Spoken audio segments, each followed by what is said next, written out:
Welcome back to the summit. Still with Jeremy Saltan, Douglas Altabef, Gil Hoffman, and Samuel Hyde. Thanks, gentlemen, for sticking with us. We're also staying on topic, of course, but before we get back to our conversation, if there weren't enough opinions inside Israel, global leaders are becoming increasingly vocal, if you will, about the state of democracy here in Israel. So let's take a listen to the Spanish Prime Minister, Pedro Sanchez.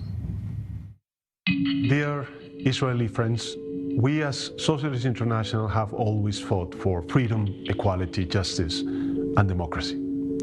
Yet, as many of you already know, these are values that we cannot take for granted and that we have to promote and defend on a daily basis. As such, now, as always, the Socialist International stands in solidarity with the people of Israel. Dear friends, you will always find us in the fight for democracy. Okay, let's get to it. Interference or intervention? Should foreign leaders get involved in Israel's domestic affairs? Another quick fire, around 30 seconds each, and we pick it up from there. Jeremy Saltan, take the lead, please. I think that it's fine for foreign leaders to have an opinion. And also, when you're among friends, you can also choose to share that opinion. The problem that I have is with Israeli leaders who then go and seek out foreign leaders to go ahead and comment on Israeli domestic issues. If you have a problem, know how to work within the Israeli arena. Don't go outside, as we've seen during Jewish history. Going outside to others to try to deal with our internal problems does not always end great for the Jewish nation. Samuel Hyde. I mean, I agree with Jeremy, interestingly enough, on that. The thing that I will say is that, you know, there's a big difference between interference and intervention. Right. Obviously, I think there's absolutely nothing wrong with, for example, that video of him sending his support to the people of Israel. The problem comes in exactly in what Jeremy has said, but it does tend to be this slightly hypocritical stance, because it is very much Netanyahu who very much intervened in the American political system when he went and gave a speech in 2016. So he seems to be opposed to people intervening in his own domestic affairs, but he has no problem intervening in the domestic affairs of others, which is interesting in and of itself. Douglas Altabef, your thoughts? Okay. Right. Okay. First of all, Samuel's wrong. That wasn't interference. Secondly, there is absolutely no place for foreign government intervention or interference. My organization, i24, has documented over the years the rampant use of foreign governments to support anti-Israeli NGOs as a backdoor way of trying to influence foreign policy here. It's a terrible practice, and it is one that we should be adamantly opposed to. What Netanyahu did was not to interfere with American. Yeah. Last but not least, Gil Hoffman. I just want to clarify, without taking an opinion here, that Sanchez was not talking in his role as in the Spanish government, but as the head of the Socialist International, which is an umbrella group of left-wing parties around the world. The President Biden speaking against the reform was a lot more serious. I think he can do that as the leader of the free world. Other countries interfering in Israeli politics is probably more problematic. Right, and in this respect, perhaps worth noting that Israeli Foreign Minister Eli Cohen also did not criticize Sanchez's video, but rather the use of protesters, if you will, their use of the video. And let's feel free to engage in a conversation now, gentlemen. Bottom line is the judicial overhaul debate, okay, harming Israel's global standing, Samuel? Well, I mean, that obviously depends where you look at it. I think, like we've spoken about earlier, that we're obviously at a crossroads as a country, but we have reached this point where it is fair to assume that we're not going to be advancing with the initial radicalism of the version advanced by the government.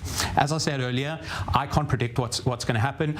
All I can say is I can just offer my kind of view on this, and I can just say that I think at the end of the day, if we essentially need to be enhancing the power of the Knesset, that we cannot be stripping away any power from adding power to the Supreme Court, adding power to the government. Essentially, it needs to be focused, the parliamentary system, at essentially strengthening the parliament, and that this government has displayed an inherent weakness there. So I think that if there are going to be negotiation talks and there's going to be something positive coming out of it, I do personally hope that that is a direction that they will look to take it in. Yeah, but Douglas, again, the smear debate, heated debate here within Israel is not hailed or celebrated as a democratic feast for foreign eyes. Well, of course, it's profoundly democratic, all these disagreements. And Samuel's point about strengthening the Knesset is exactly what these reforms are about. When you have legal advisors who are basically mini martinet dictators in their respective ministries, who are not accountable, who are not chosen by the minister, who are not giving opinions, but they are giving edicts, that's not democratic. You can go down the list and say that those things that the opposition fears are threats to democracy are profoundly undemocratic in and of themselves. In other words, that the opposition is espousing a juristocracy, is espousing dictatorial mandates given to legal advisors. And yes, let's strengthen the Knesset. Let's strengthen the sovereignty of the people by having reforms where the Knesset is more involved, and the judiciary is not a self-perpetuating terrarium of judges who are just selecting people who are just like themselves. Yeah, Gil Hoffman, allow me to ask a provocative question. Who benefits from a compromise politically? Not talking about Israeli citizens or the well-being of Israeli society. Politically speaking. We've seen in the polls that Benny Gantz's party advances what they call mamlatiyut in Hebrew, which is a word that's almost impossible to translate into English.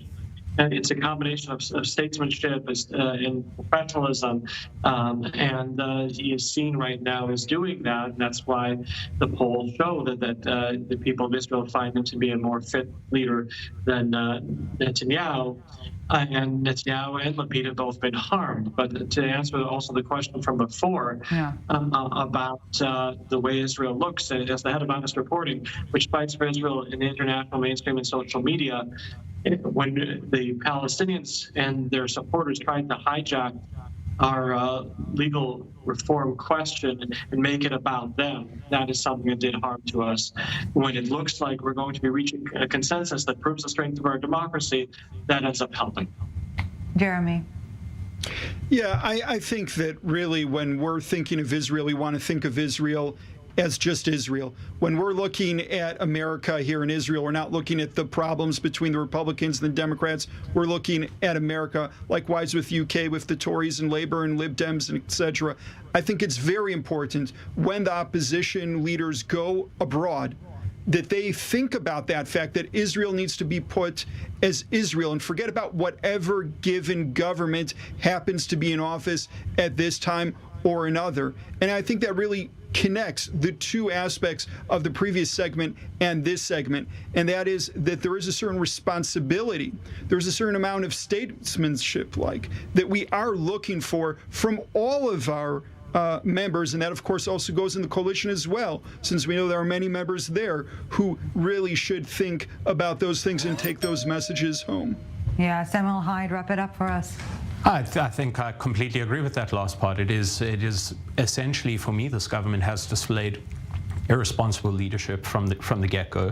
I think that the opposition have done the same in some of the ways in which they've handled certain scenarios. So I think that that's 100% correct. And I actually think this conversation, in many ways, is a perfect description of the fact that there is a broad consensus among Israeli society when it comes to these kind of issues. When it comes to judicial reform, there's a lot that it seems that we actually agree upon. So to sum it up, I think that essentially, I hope that this government leads forward in a way that's better for all the people of the state of Israel, not for individual parties. The clear consensus that the current state of affairs is not long-lasting, nor should it be. Douglas Altabef, Samuel Hyde, Gil Hoffman, Jeremy Saltan, thank you so very much, gentlemen, for joining us today.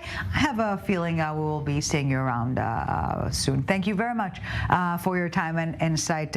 We appreciate it. Okay, we're out for a final 2-minute break, but when we get back,